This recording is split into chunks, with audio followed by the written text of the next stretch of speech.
എല്ലാവർക്കും നമസ്കാരം. പുതിയൊരു വീഡിയോയിലേക്ക് സ്വാഗതം. ഇന്ത്യയും പാകിസ്ഥാനും തമ്മിൽ അടുത്ത 48 മണിക്കൂറിനുള്ളിൽ ഏത് നിമിഷവും ഒരു യുദ്ധം പൊട്ടിപ്പുറപ്പെടാനുള്ള സാധ്യത നിലനിൽക്കുകയാണ്. അപ്പോൾ ഇതിൻ്റെ ഭാഗമായിട്ടാണ് ഇന്ത്യൻ സർക്കാർ നാളെയും മറ്റന്നാളും ഇന്ത്യയിലെ മെയിൻ സിറ്റികളിലൊക്കെ മോക്ക് ഡ്രിൽ സംഘടിപ്പിക്കുന്നത്. അതായത് യുദ്ധം വരുമ്പോൾ എങ്ങനെയാണ് പബ്ലിക് അതിൻ്റെ പ്രൊട്ടക്ഷൻ എടുക്കേണ്ടത്, സേഫ്റ്റി എങ്ങനെയാണ്, അങ്ങനെയുള്ള കാര്യങ്ങളൊക്കെ മനസ്സിലാക്കാൻ വേണ്ടിയിട്ടുള്ളൊരു മോക്ക് ഡ്രിൽ നടത്തിയാണ് നാളെയും മറ്റന്നാളും രാജ്യവ്യാപകമായിട്ട് ഇവിടെ കൊച്ചിയിലും തിരുവനന്തപുരത്തും വരെ നടത്തുന്നുണ്ട്. അപ്പോൾ ഇതുമായി ബന്ധപ്പെട്ട് ഇപ്പോൾ ഉയരുന്ന ഒരു പ്രസക്തമായ ചോദ്യം എന്താണെന്ന് വെച്ച് കഴിഞ്ഞാൽ, ഇന്ത്യയും പാകിസ്ഥാനും യുദ്ധം തുടങ്ങിക്കഴിഞ്ഞാൽ ഇവിടുത്തെ പ്രതിപക്ഷ പാർട്ടിയെ കോൺഗ്രസ് ആരുടെ കൂടെ നിൽക്കും?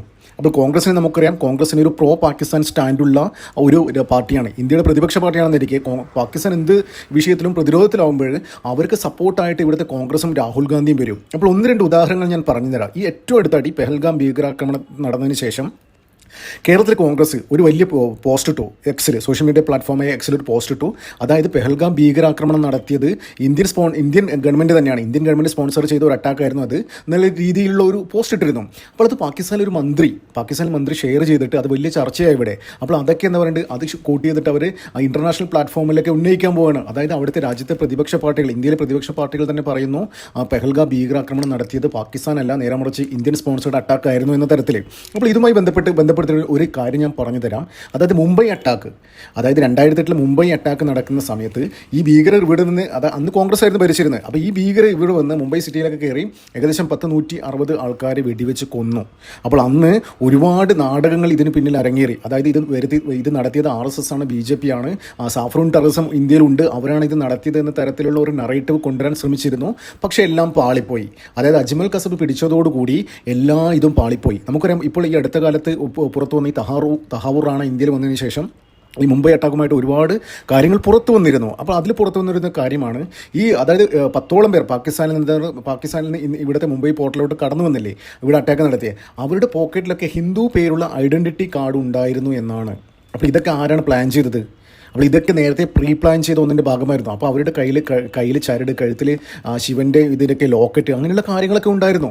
അപ്പോൾ അജ്മൽ കസബ് കൊല്ലപ്പെട്ടിരുന്നെങ്കിൽ ഇവിടെ ചിത്രം മാറിയാണ്. ഇത് എന്തായിരുന്നു ഇന്നത്തെ അവസ്ഥ, ഈ രാജ്യത്തിൻ്റെ അവസ്ഥ എന്തായിരിക്കും? അപ്പോൾ അന്നേ രാജ്യം ഭരിച്ചുകൊണ്ടിരുന്ന കോൺഗ്രസ് പറയും ഇത് നടത്തിയത് ഇവിടുത്തെ ഹിന്ദു തീവ്രവാദികളാണ്. അപ്പോൾ RSSനെ ബാൻ ചെയ്യും. എന്നിട്ടിപ്പോൾ മോഹൻ ഭാഗവതും നരേന്ദ്രമോദിയും അമിത്ഷായൊക്കെ ചിലപ്പോൾ ഇപ്പോൾ ജയിലിലുണ്ടായേക്കാം.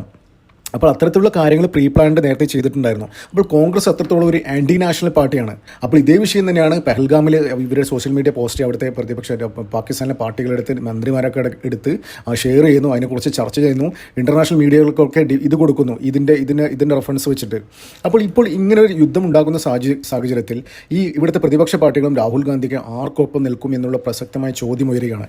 കഴിഞ്ഞ ദിവസം തന്നെ കോൺഗ്രസിൻ്റെ പ്രസിഡന്റ് കാർഗെ ഒരു കാര്യം പറഞ്ഞിട്ടുണ്ടായിരുന്നു. അതായത് പെഹൽഗാം ഭീകരാക്രമണം നടക്കുമെന്ന് സർക്കാർ നേരത്തെ അറിയാമായിരുന്നു. അപ്പോൾ ഇൻ്റലിജൻസ് റിപ്പോർട്ട് കിട്ടിയതിന് ശേഷമാണ് നരേന്ദ്രമോദി ഏപ്രിൽ 19 ജമ്മു കാശ്മീർ വിസിറ്റ് ചെയ്യാൻ പ്ലാൻ ചെയ്തതാണ്. ഈ ഒരു വിവരം അറിഞ്ഞതുകൊണ്ട് മോദി അവിടുത്തെ വിസിറ്റ് ക്യാൻസൽ ചെയ്യുമായിരുന്നു. എന്ത് ശുദ്ധ മണ്ടത്തരമാണ് ഇവർ പറയുന്നത്. അതായത് ഇത്രയും എന്താ പറയുക സെൻസിറ്റീവായത് കാശ്മീർ ഈ നിലക്കാക്കിയത് നരേന്ദ്രമോദി സർക്കാരിന് അവിടുത്തെ തീവ്രവാദികൾ അടിച്ചമർത്തിയും പിന്നെ എന്താ പറയുന്നത് ഇവിടുത്തെ ടൂറിസം പ്രൊമോട്ട് ചെയ്തും അവിടുത്തെ യുവാക്കൾക്കൊക്കെ ജോലി കൊടുത്തതും. മുമ്പൊക്കെ സൈന്യത്തിന് കല്ലെറിയാൻ പോകുന്ന ആൾക്കാർക്ക് ഇപ്പോൾ നിത്യവേതനമായി, തൊഴിലായി, അവർക്ക് കാശ് കിട്ടുന്നു, അവർ പുതിയ വീട് വെക്കുന്നു, അവരുടെ മക്കൾക്ക് നല്ല സ്കൂളിൽ പഠിക്കാൻ വിടാൻ പറ്റുന്നു.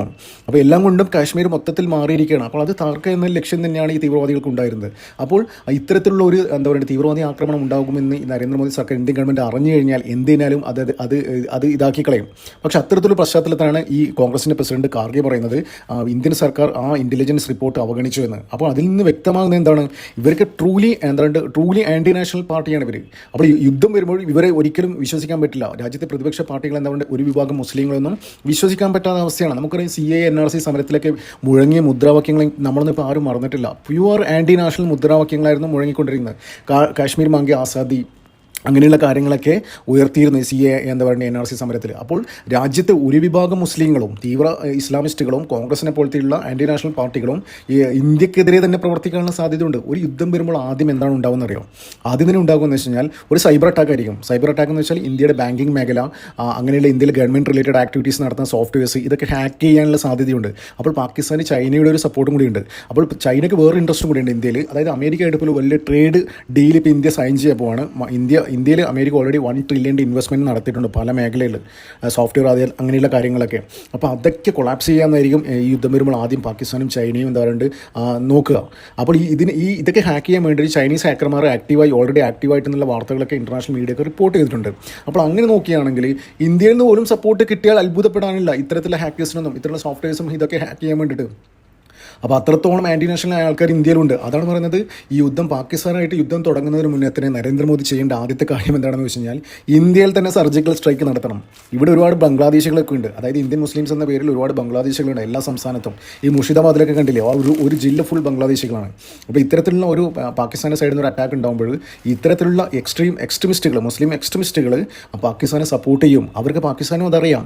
ഇപ്പം പെഹൽഗാം ഭീകരാക്രമണത്തിന് തന്നെ പാകിസ്ഥാൻ ഉദ്ദേശിച്ച രീതിയിലുള്ള ഒരു സപ്പോർട്ട് ഇന്ത്യൻ പ്രതിപക്ഷ പാർട്ടികളിൽ നിന്ന് കിട്ടിയില്ല. കാരണം എന്താണെന്ന് വെച്ച് കഴിഞ്ഞാൽ ആ ഒറ്റൊരു വീഡിയോ ആണ്, ആ ഒരു ലേഡി പറഞ്ഞില്ലേ ഞങ്ങളെ മതം നോക്കിയിട്ടാണ് ചെയ്തത് അങ്ങനെയുള്ള കാര്യങ്ങളൊക്കെ.